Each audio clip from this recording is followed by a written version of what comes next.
Hello everyone and welcome back to JB's Total Gaming, where I am here to review Star Wars Aftermath Book 3, Empire's End. Now normally I'm a channel that covers video games and board games, but when I find something particularly nerdy that I think might be interesting to some of the people out there, I'll do another little video. I did some videos on some other Star Wars books as well. Now, if you recall, in the Aftermath series, I said that I didn't enjoy the first book very much. I thought the audiobook rendition of it was expertly done, but the writing style wasn't the best, the whole first-person perspective thing, and I didn't find the story all that interesting, and while a few of the characters are interesting, some were particularly annoying, like Mr. Bones, but it wasn't that great of a Star Wars story in my opinion, especially to be kind of the mainline Star Wars story of the new canon, and this one to have this big trilogy. But I thought things really picked up in the second book. I thought the writing was better, I thought the story was better, and the characters, that were interesting, like Sinjir Rathvelian and some of these other characters were really great and things picked up. So did that trend continue with the third book?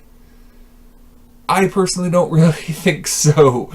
While I don't think it was the worst of the three books, I still think that belongs to the first book in the series. I thought that this book took a downturn from the second one. Now, I'm a little bit odd in that I'm someone that actually really likes The Matrix 2. A lot of people like the first one only. I actually thought the second one was the best, but I still thought the third one was terrible, like most people did. In a lot of ways, this book reminded me of the third Matrix movie. This book is kind of a war book, kind of in the way that the third Matrix movie was a war movie, even though, much like in that, we really didn't get to the war till near the end. Just everything was building up, and it felt a bit like those scenes in Return of the King, to throw another big fantasy franchise, or not Return of the King, excuse me, The Two Towers, where it just felt like they were building up to that battle forever and never really getting there. And it seemed like so many chapters, it started with this, war is coming, it felt like I was playing a bunch of different Fallout games and war never changes, this saying of war is coming, and I got to the point where I was just like, just get on with it already.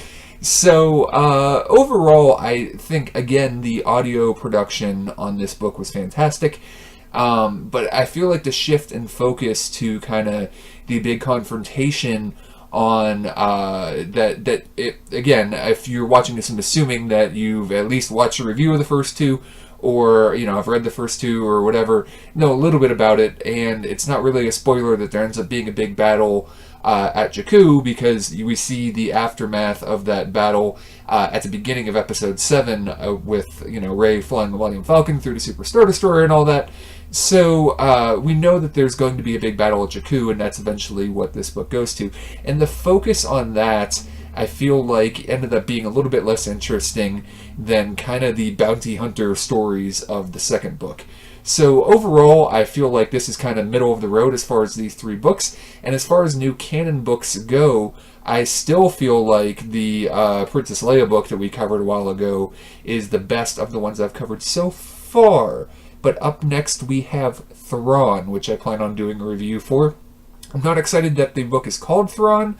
I'm worried it's going to be like the Hannibal movie, where we had this cool character, now we're going to focus on him. But I think it's called that because there's other books like Tarkin and that, and there's just a series of books named after characters in the new book.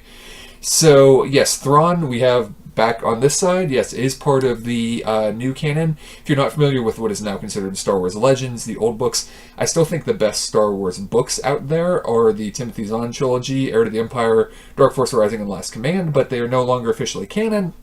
But there were two characters that became exceedingly popular in those stories, both Mara Jade and Grand Admiral Thrawn, and Grand Admiral Thrawn has been brought back into the new canon. He is in Star Wars Rebels, and, well, let's just stop there. The review portion of the book will end here.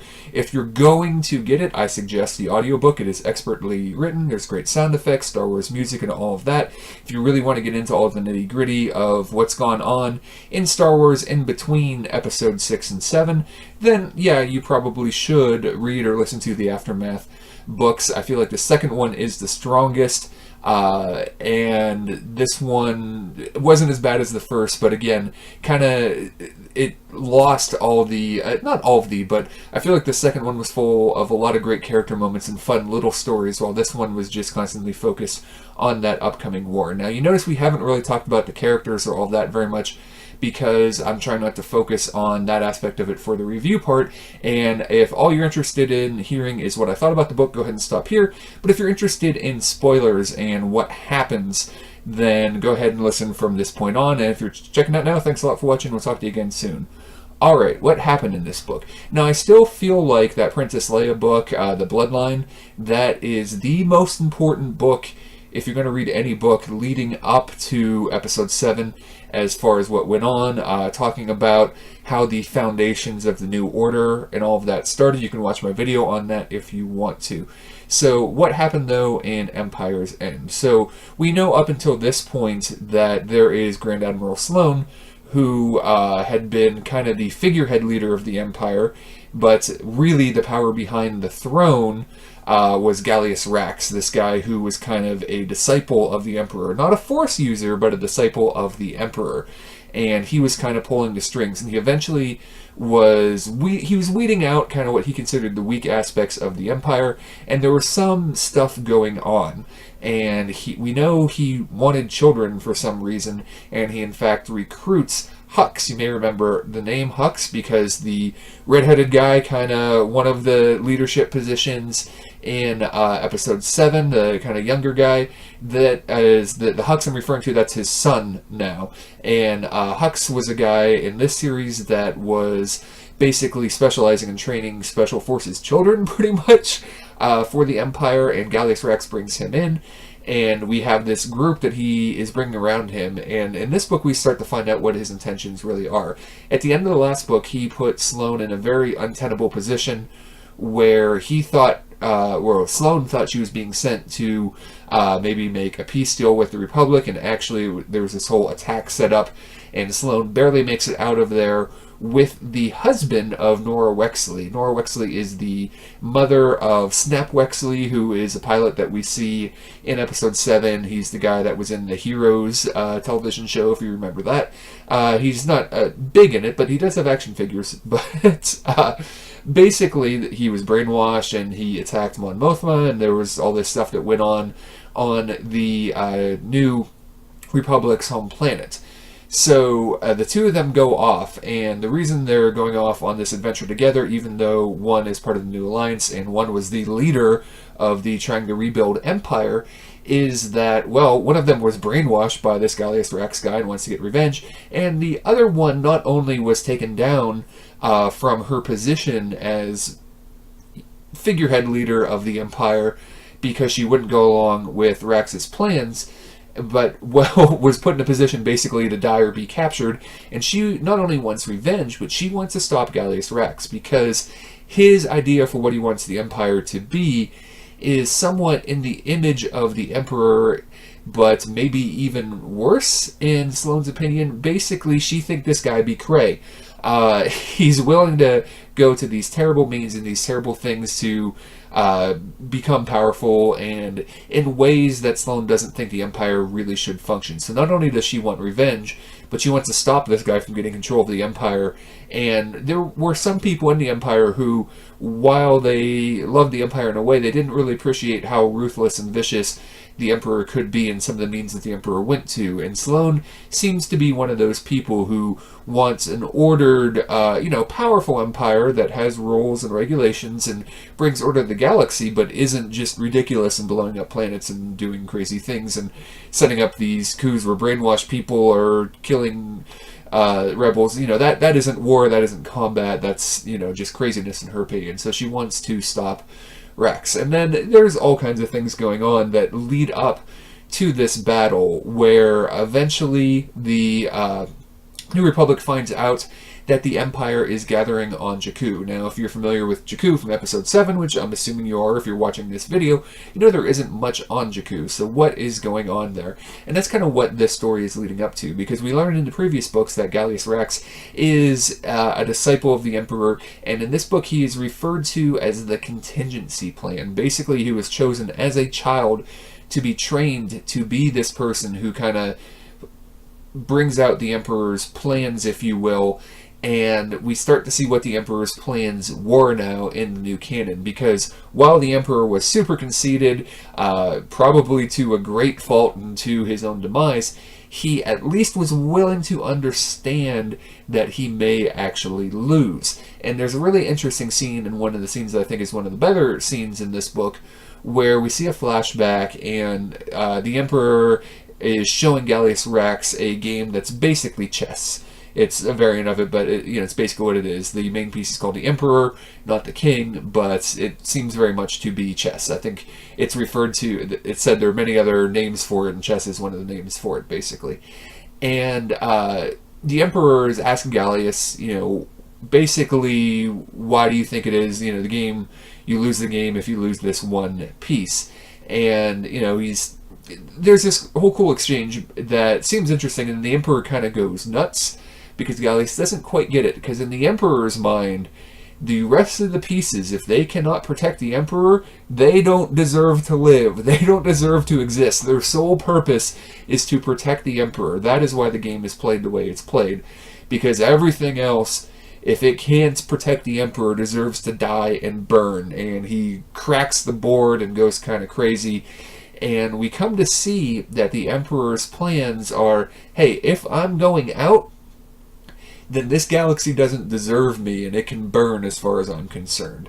Because we find out that the one thing on Jakku that is kind of interesting that was alluded to in the previous book is that there is a very, very old computing station that has been doing calculations for a very, very long time. Why?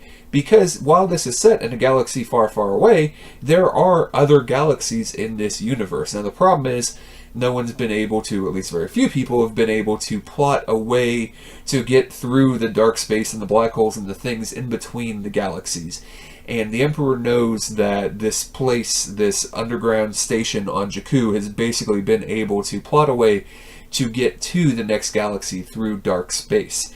So as far as the Emperor is concerned, if this galaxy doesn't deserve me, then forget it. Let's just forget this galaxy. So the whole point of bringing the New Republic to Jakku for this big battle isn't to try to trap them, it isn't to try to destroy them, it's to try and destroy everything. Both groups, basically. Because there's also this sort of, and again, this is the kind of the Star Wars super weapon convenient thing in the story that I really wish less of the movies focused on this super weapon thing or these stories, but it isn't really a weapon. Basically, this mining shaft that goes all the way to the core of Jakku, and by using dark force relics and things, basically the Emperor knows he's able to blow up the whole planet by putting stuff into this shaft. Honestly, I thought this part was a little bit weird. But the whole point is that he wants to draw the New Republic to this planet.